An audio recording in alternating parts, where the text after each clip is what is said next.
పెళ్ళైనా పండగైనా వేడుక ఏదైనా పట్టుచీరల ప్రత్యేక వేదిక వారాహి సిల్క్స్. సాంప్రదాయానికి సౌందర్యానికి వారధి. చేయాలి.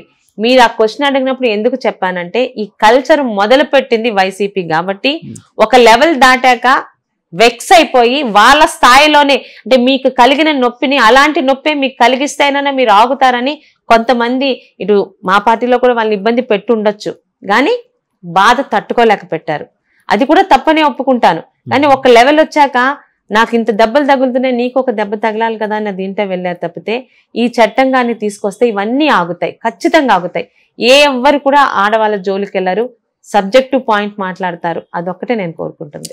మేడం ఈరోజు రాజకీయాల్లోకి వచ్చినప్పుడు అంటే చంద్రబాబు గారు ఇన్వైట్ చేసిన తర్వాత మీ ఫాదరు మీరు మాట్లాడుకున్న తర్వాత మీరు ఇంకా రాజకీయాల్లోకి వద్దాం అనుకున్న తర్వాత బాబు గారి దగ్గరికి వెళ్ళి చెప్పినప్పుడు ఆయన అన్న మాటలు ఏమైనా గుర్తున్నాయా? ఆయన ఏమన్నారు మీతోని? నేను డైరెక్ట్ గా ఆయన దగ్గరికి వెళ్ళలేదండి. ఫాదర్ అదే శిరీషాని తీసుకొద్దాం అన్నప్పుడు వెంకన్న చౌదరి గారిని రమ్మనండి అన్నారు. నాన్నగారు తనే కలిసి వెళ్ళారు. ఏం చౌదరి అంటే సారికి నేను ఏంటో కూడా తెలియదు. ఏం చౌదరి మరి శిరీషాని తీసుకొద్దాం అనుకుంటున్నాం అంటే మామయ్య గారు ఒప్పుకుంటే నేను ఫైనాన్షియల్ గా తనకి అసిస్టెన్స్ గా ఉంటానని 2019లో టికెట్ నాన్నగారుగా నాకా అన్నప్పుడు ఒకసారి కలిశాను. కలిసినప్పుడు ఏంటంటే నాన్నగారినే కంటిన్యూ కానివ్వండి అని. ముఖ్యంగా నేను అధ్యక్షురాలు అయినప్పుడే ఆయన్ని డైరెక్ట్ గా కలిసి ఆయనతో మాట్లాడడం జరిగింది. చేయగలవా, నీకు ధైర్యం ఉందా అంటే ఖచ్చితంగా చేస్తాను సార్ అన్నాను. మొదటిసారి 2 years చేశాక మళ్ళీ రీఎలెక్ట్ చేశారు. నేను ఎక్స్పెక్ట్ చేయలా. కానీ ఆ 2 years లో నేను పార్టీని నడిపిన విధానం కానీ జిల్లాలో అందరూ సీనియర్సే, ఎక్కడ ఒక మాట అనిపించుకోకుండా ప్రతి నెల మీటింగుల్లోని ఎవరికి ఇబ్బంది లేకుండా, ఎందుకంటే సీనియర్స్ అని ఒక కళా వెంకటరావు గారు ఉన్నారు, అచ్చెన్నాయుడు గారు ఉన్నారు, కూన రవి గారు ఉన్నారు, వీళ్ళందరూ ఉద్దండులే. వాళ్ళందరినీ నడిపించిన తీరు సారికి నచ్చింది. అలాగే 33 సంవత్సరాల జిల్లా పార్టీ చరిత్రలో ఎవరు కట్టలేంది జిల్లా పార్టీ ఆఫీసుని కట్టగలిగాను. మీ సారథ్యంలో జరిగింది. మా సారథ్యంలో నేను చేసింది అధ్యక్షురాలుగా. ఎందుకంటే చాలా మంది ట్రై చేశారు. మా నాన్నగారు కూడా అధ్యక్షులుగా చేశారు. ఎర్రన్నాయుడు గారు కానీ, కళా వెంకటరావు గారు కానీ, తమ్మినేని సీతారాం గారు, గుండప్ప సుందరన్ గారు, ఒక్కొక్కరు 5-6 సార్లు ఎమ్మెల్యే చేసిన వాళ్ళందరూ ఎందుకో మరి వాళ్ళ వల్ల ఆ రోజు అది జరగలేకపోయింది. అది వాళ్ళ తక్కువ కాదు, నాకు గొప్ప అని లేదు, నాకు అదృష్టం దక్కింది. దాదాపు అంటే మంగళగిరి పార్టీ ఆఫీస్ కాదు కానీ గుంటూరులో పార్టీ ఆఫీస్ ఉండేది మంగళగిరి ఆఫీస్ ముందు. ఆ స్థాయిలో శ్రీకాకుళంలోని డబల్ రోడ్ జంక్షన్ లోని అంటే ఎంపీ ఆఫీస్ గారి దగ్గర ఒక పెద్ద పార్టీ ఆఫీసుని కట్టించిన ఒక గౌరవం కూడా నాకు ఈ పార్టీలో నిలపడం. చంద్రబాబు నాయుడు గారు ఎస్ షీఈస్ పర్ఫెక్ట్ అంటే నేను అనుకున్నట్టు అమ్మాయి స్థాయిలో ఉందని బాగా పని చేస్తున్నాం. ఎందుకంటే ఆయన ఎక్కువ మాట్లాడరు నాకు తెలుసు. ఒక చిన్న కాంప్లిమెంట్ మాత్రం చాలా ఆనందం అనిపించింది. నేను అనుకున్న దానికన్నా బాగా పనిచేస్తున్నాను నువ్వు. అది మీకు బాధాకరమైన సంఘటనలు ఎదురైనప్పుడు ఎప్పుడైనా అధ్యక్షుల వారి దగ్గరికి వెళ్ళి చంద్రబాబు గారితో అంటే మీ బాధను పంచుకున్న సందర్భాలు అలాంటివి ఏమైనా ఉన్నాయండి? లేదండి, అదేం లేదు. ఎందుకంటే బాధ అంటే చెప్పాను కదా, వాళ్ళకి చేసిన మాటలు, అది ఒక ఎమ్మెల్యే కూతుర్ని, ఒక ఫ్రీడమ్ ఫైటర్ గారి మనవరాలని, నాకు ఈ బాధలు, అది ఒక అప్పలరాజు లాంటి అన్నోన్ పర్సన్ తోనని బాధపడి తల్లిదండ్రులు తప్పితే సారదాగా తీసుకెళ్లేది కాదు. కానీ ఆయనకి అంటే అధ్యక్షుల వరకు అయితే తెలుస్తుంది కదండి, చంద్రబాబు గారికి తెలుసు. ఒకసారి సిబిసిఐడి కేసు అని చెప్పి నన్ను తీసుకెళ్లి సిఐడి ఆఫీస్ లోని ఒక రోజంతా ఉంచి నన్ను చేశారు. ఆ నెక్స్ట్ డే ఆయన ఫోన్ చేసి మాట్లాడారు. ఆ రోజంతా ఈ కేసు ఏమవుతుంది, శిరీషకి లోపల ఇబ్బంది అవుతుందా లేదా అని ఆయన ప్రతి గంటకి బయట ఉన్న లాయర్లకి ఫోన్ చేసి కనుక్కోవడం నిజంగా ఫెల్ట్ వెరీ హ్యాపీ. నాతోనే కాదు ప్రతి ఒక్కరి పట్ల ఆయన అదే. ముఖ్యంగా నేను బయటికి వచ్చాక నెక్స్ట్ డే ఆయన ఒక స్టేట్మెంట్ ఇచ్చారు. అది అన్ని పేపర్లో వచ్చింది. సర్దార్ గౌతులచ్చన గారు మనవరాలికి గతి పట్టించింది పార్టీ, ఆయన అమ్మాయి ధైర్యంగా ఎదుర్కొందని. That is the biggest compliment in my life. అంటే ఒక స్వయాన ఆయన మా కుటుంబానికి అంత గౌరవం ఇచ్చి ఆ రోజు ఆ కేసు అంతా నడిచిన విధానం సాయంత్రం వరకు చూసి పర్వాలేదు అమ్మాయి నేను అనుకున్నానైనా గట్టిగా నిల్చొని ధైర్యంగా లోపల కూడా పోరాడి బయటికి ధైర్యంగా వచ్చింది. షీఈస్ క్యాపబుల్ అన్న మాట మాత్రం అంటే నేను ఆయనతో ఎప్పుడు షేర్ చేసుకోలేదు కానీ ఆయన అన్ని అబ్జర్వ్ చేసేవారు అంతే. అంటే మొన్న చంద్రబాబు గారు కూడా ఒక సందర్భంలో పాత చంద్రబాబు గారిని కాదు చంద్రబాబు గారు 2.0 చూస్తారు అని అన్నారు. అంటే చంద్రబాబు గారి కోసం మీకు తెలుసు, అంతకుముందు కూడా తెలుసు కదండి, అంటే అంటే తెలుసా అండి, దగ్గరగా చూసారు ఎప్పుడైనా? అంటే రాజకీయాలు అంటే అంత ఇంట్రెస్ట్ లేదని అన్నారు. సరే వచ్చినప్పటి నుంచి రాజకీయాల్లోకి వచ్చినప్పటి నుంచి గమనించే ఉంటారు కదా చంద్రబాబు గారు వర్కింగ్ స్టైల్ ఎట్లా ఉంటుంది ఏంటని. ఇప్పుడు ఆయన వర్కింగ్ స్టైల్ ఇదంతా ఎట్లా ఉంది అంటే ఈ రెండింటికి బేరీజ్ వేస్తే మీకు ఏమనిపిస్తుంది చంద్రబాబు గారిని చూస్తే? ఆయన మార్పు అన్నది ఆయన మనస్తత్వం గురించే చెప్పారండి, వర్కింగ్ స్టైల్ గురించి కాదు. ఈ రోజు ఎంత కష్టపడుతున్నారో ఆ రోజే అంత కష్టపడ్డారు. రాష్ట్రం అంటే ఆయన ఒక పిచ్చి, ప్రేమ కూడా కాదు, ఒక పిచ్చి. నా రాష్ట్రం ముందుండాలి. 74 సంవత్సరాల వయసులో 3 సార్లు ఆయన ముఖ్యమంత్రిగా చేశాక ఇంకెవరు ఏం కోరుకుంటారండి? బట్ ఆయన ఈ రోజు కూడా మాకన్నా డబుల్ స్పీడ్తో పనిచేస్తుంటారు. ఆయన ఒక చంద్రబాబు నాయుడు గారిని కొత్తగా చూస్తారన్నది ప్రతిపక్షాలను ఉద్దేశించి. గతంలో లాగా నేను సాఫ్ట్ గా ఉండదలుచుకోలేదు. ప్రతిపక్షాలు ఏం లేవు, ఒక 11 మందితో ఏదో ఉంది. సో ఇంతకు ముందు లాగా వాళ్ళ తప్పుల్ని కూడా ఏదో ఈజీగా చూసి జగన్మోహన్ రెడ్డి చిన్న కోడికత్తి డ్రామా ఆడితే 3 అంచెల రక్షణ వ్యవస్థ ఆయనకు ఏర్పాటు చేశారు చంద్రబాబు నాయుడు గారు. ఇదే చంద్రబాబు నాయుడు గారు సీఎం గా ఉన్నప్పుడు నంద్యాల ఎన్నికల్లో చంద్రబాబు నాయుడు గారిని రోడ్డు మీద ఉరి తీయాలని తప్పుడు మాటలు జగన్మోహన్ రెడ్డి గారు అంటే ఏం పట్టించుకోలే. అలాంటివి ఇక ఉండబోవు. మాటకి మాట, దెబ్బకి దెబ్బ ప్రతిపక్షంలో ఉన్న వైఎస్ జగన్మోహన్ రెడ్డికి ఖచ్చితంగా తగులుతుంది. అలాగే ఇంతవరకు సాఫ్ట్ గా ఉన్న చంద్రబాబు నాయుడు గారు ప్రతిదీ చూసి చూడనట్టు చంద్రబాబు నాయుడు గారు ప్రతిదీ పట్టించుకొని గత 5 సంవత్సరాల్లో తప్పులు చేసి దాడులు చేసిన వాళ్ళకు కూడా సమాధానం చెప్పే రీతిలో ముందుకెళ్తానన్నారు. రాష్ట్రం పట్ల ఇంకా ఆయన శ్రద్ధ అంటారా? గతంలో చూసాం, ఇప్పుడు ఇంకా ఫాస్ట్ గా వచ్చిన నెల రోజుల్లోనే ఆయన పెట్టిన సంతకాలు కానీ, పోలవరం పరిగెట్టిస్తున్న తీరు కానీ, విదేశీ ప్రముఖులు వచ్చి పోలవరాన్ని చూస్తున్న తీరు కానీ, రేపు భోగాపురం విమానాశ్రయంకి వస్తున్న తీరు కానీ, ఆయన ఎంత బాగా పనిచేస్తారో మాకు తెలుసు. ఇంకా డబుల్ స్పీడ్తో పనిచేస్తున్నారు. మేడం, చాలామంది బయట జనం అంటే రాజకీయాలు అంటే ఒకప్పుడు చాలా రెస్పెక్టబుల్ జాబ్ అండి. అంటే ఇప్పుడు కాదని అంటలేదు, కానీ బయట జనం ఏమనుకుంటూ ఉంటారంటే, అంటే మీరు జనాన్ని గమనిస్తున్నారు లేదా అంటే మీ దగ్గరికి వచ్చే వాళ్ళందరూ మిమ్మల్ని పొగుడుతూ ఉంటారు అంటే నిజాలు చెప్పరు చాలాసార్లు. అంటే ఎవరి దగ్గరికైనా వెళ్ళినప్పుడు ఇబ్బందికరంగా ఉంటుంది, లేకపోతే వాళ్ళు బాధ పెట్టినట్టు ఉంటుంది అని చెప్పకపోవచ్చు. కానీ రివెంజ్ పాలిటిక్స్ ఎక్కువైపోయి ఈ రాజకీయాలు ఏంటి ఇలా రొచ్చులా తయారయ్యి అన్న కొన్ని మాటలు అయితే నాకు వినిపించాయండి నేను జనం దగ్గరికి వెళ్ళినప్పుడు. అంటే ఇది నాకు రాజకీయాలు అంటే చాలా గౌరవం ఉందండి, రాజకీయాలు నేను కించపరచడం అని కాదు, జనం ఒపీనియన్ చెప్తూ ఉన్నాను. సో ఇలాంటి పరిస్థితుల్లో రివెంజ్ పాలిటిక్స్ అనేవి ఎక్కువ అయిపోయి అనే మాట వినిపించే సమయంలో ఇప్పుడు మీ ప్రభుత్వం ఏర్పడింది కదా, ఏమైనా రివెంజ్ పాలిటిక్స్ ఏమైనా ఉంటాయంటారా? అసలు రివెంజ్ పాలిటిక్స్ అనే మాట మీకు 2024 ముందు వినిపించిందా, 2019 ముందే వినిపించిందా? జనం ఆ మధ్య అన్నారు. 2019 ముందు ఎక్కడ రివెంజ్ పాలిటిక్స్ లేవండి. రాజశేఖర రెడ్డి గారు కూడా చాలా హుందాగా వెళ్ళారు. ఆ తర్వాత వచ్చిన చంద్రబాబు నాయుడు గారు, రోషయ్య గారు కానీ, కిరణ్ కుమార్ రెడ్డి గారు కానీ, తర్వాత వచ్చిన చంద్రబాబు నాయుడు గారు కానీ ఎవరి మీద రివెంజ్ పాలిటిక్స్ తీసుకోలేదు. రివెంజ్ లేకపోయినా ఒక తెలుగుదేశం మీద రివెంజ్ పాలిటిక్స్ కాదు, తెలుగుదేశం మీద కోపంతో రివెంజ్ ఎప్పుడు అంటారంటే, మీరు నన్ను ఒక ఇబ్బంది పెడితే తిరిగి నేను మీకు ఇబ్బంది పెట్టడానికి రివెంజ్ అంటారు. అసలు మీరు ఏమి ఇబ్బంది పెట్టకపోయినా మీరు గతంలో అధికారంలో ఉన్నారు, అధికారంలో ఉన్న వాళ్ళందరినీ నేను ఇబ్బంది పెట్టి తెలుగుదేశంలో అన్నవాడెవడు బీఫామ్ పట్టుకోవడానికి భయపడేలా చేస్తాను అన్నది కూడా జగన్మోహన్ రెడ్డి గారే. ధూళిపాల నరేంద్ర గారు ఆయనదేంటది, అది డైరీ ఫామ్, సంఘం డైరీ ఫామ్ ఆయన చేతి నుంచి లాగేసుకోవాలని ఆయన మీద కేసులు పెట్టి లోపల పెట్టారు.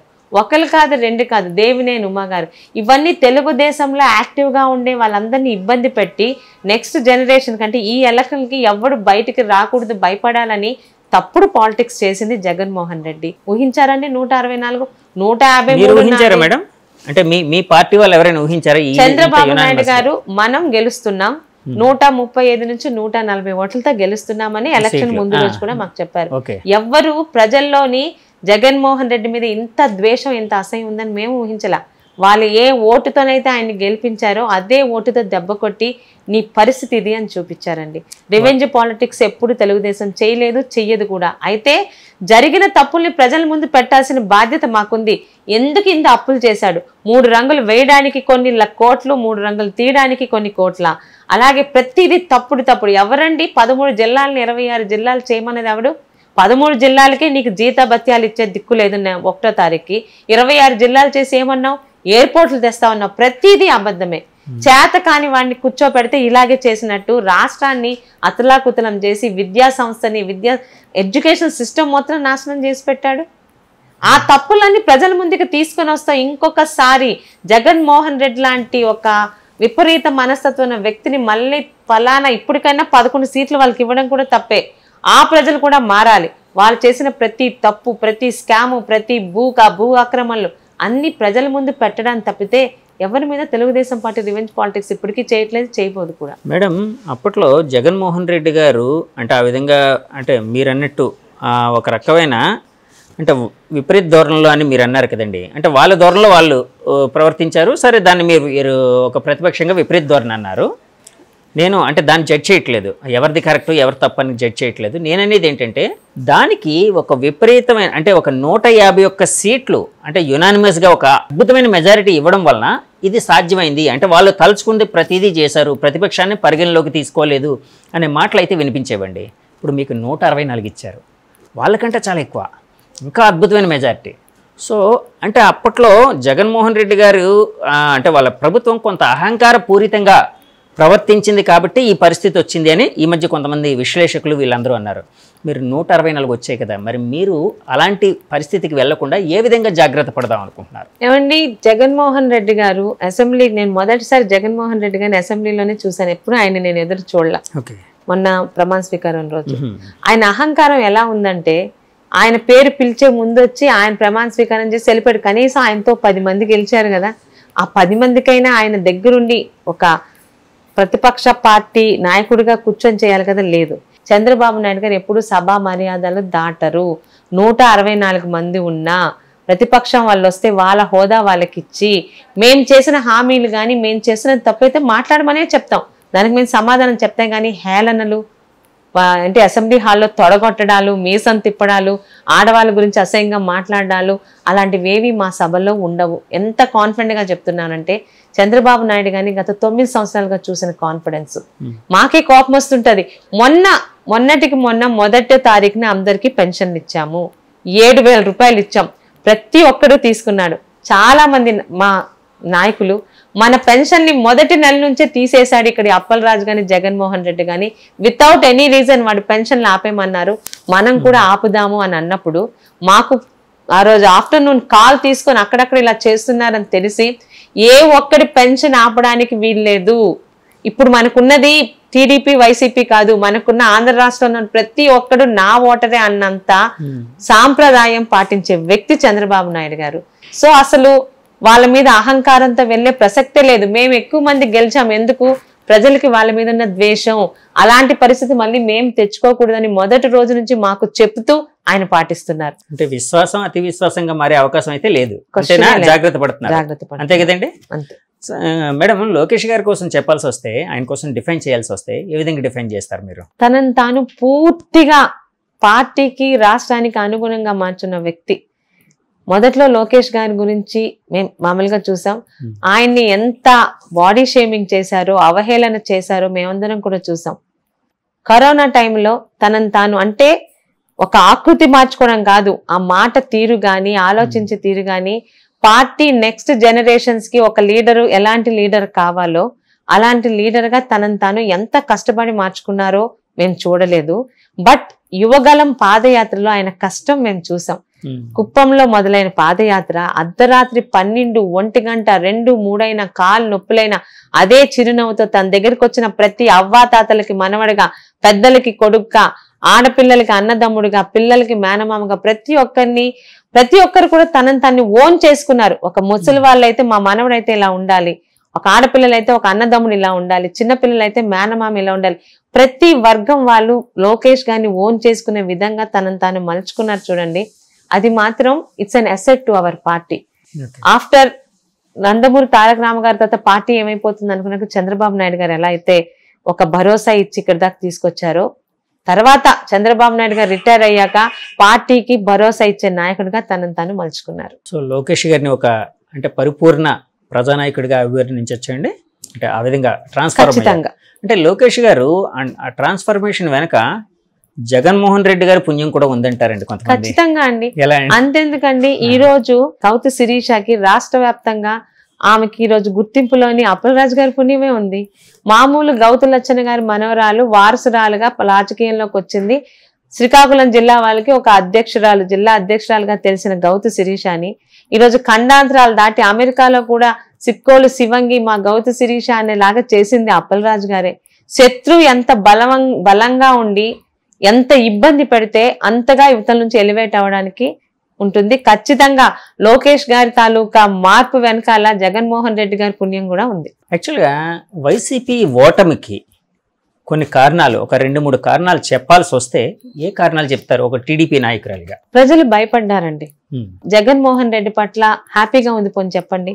రైతుల, కూలీల, ఉద్యోగస్తుల, అంగన్వాడీ మహిళల, లేకపోతే యువత ఎవరు ఆయన పట్ల హ్యాపీగా ఉన్నారు? యువతకి కనీసం కనుజూపి మేరలో ఎక్కడ భవిష్యత్తు లేకుండా చేశాడే ఏంటి? వాలంటీర్ ఉద్యోగాలు, ఫిష్ మార్ట్లు, చికెన్ మార్ట్లా కావాల్సింది యువతకి.